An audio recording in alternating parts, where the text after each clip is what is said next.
Good morning. Today's story is about a bus conductor.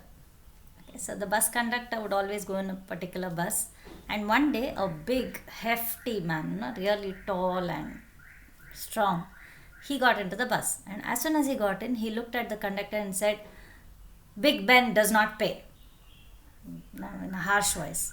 So the conductor was a thin, not very well built person. So one minute he got, my God, this person is not going to pay.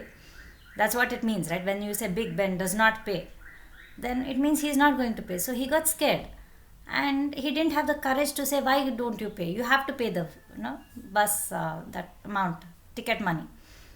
So he just kept quiet. He thought, okay, fine, today somehow I'll pay, because he was not going for a far distance. So he just kept quiet.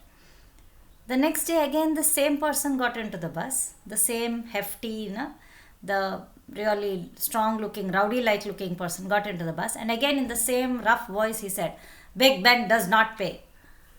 So the conductor was like, no, this can't happen every day, right? He cannot keep paying money for this person on a daily basis from his pocket. He became a little upset. But then you can't talk to a person when a person is so much taller than you, so much stronger than you, and you don't want to get into a fight. You would prefer to keep quiet and cut losses, right? So he kept quiet.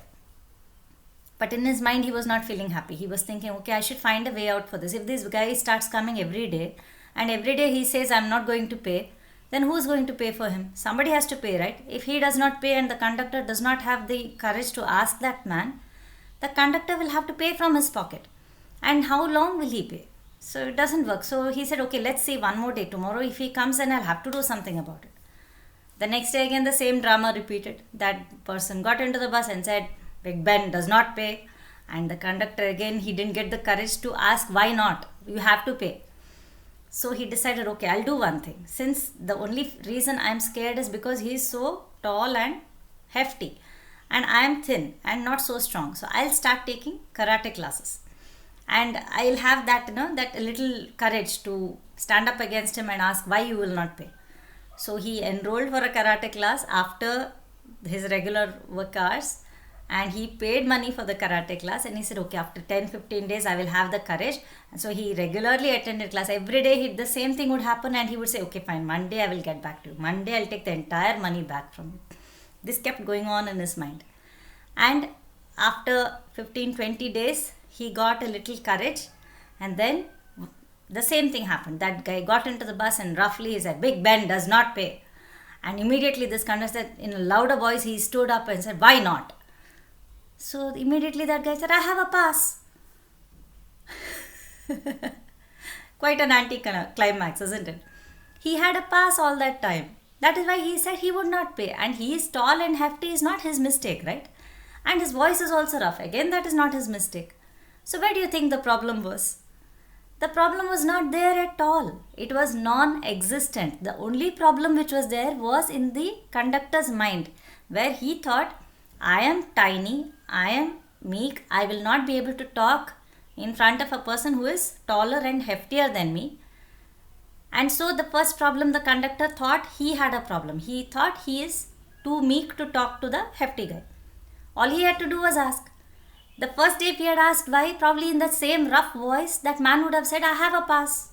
So problem solved. Does it happen to us? Do we create problems which are non-existent just because we are overthinking? The problem was never there. Forget fighting with the big man and asking him.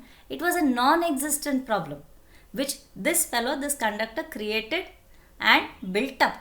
Built up so much that he went for karate classes. He paid for the karate class, and in his mind for that 10-15 days, every day he was feeling, small and tiny and humiliated. There was no problem at all.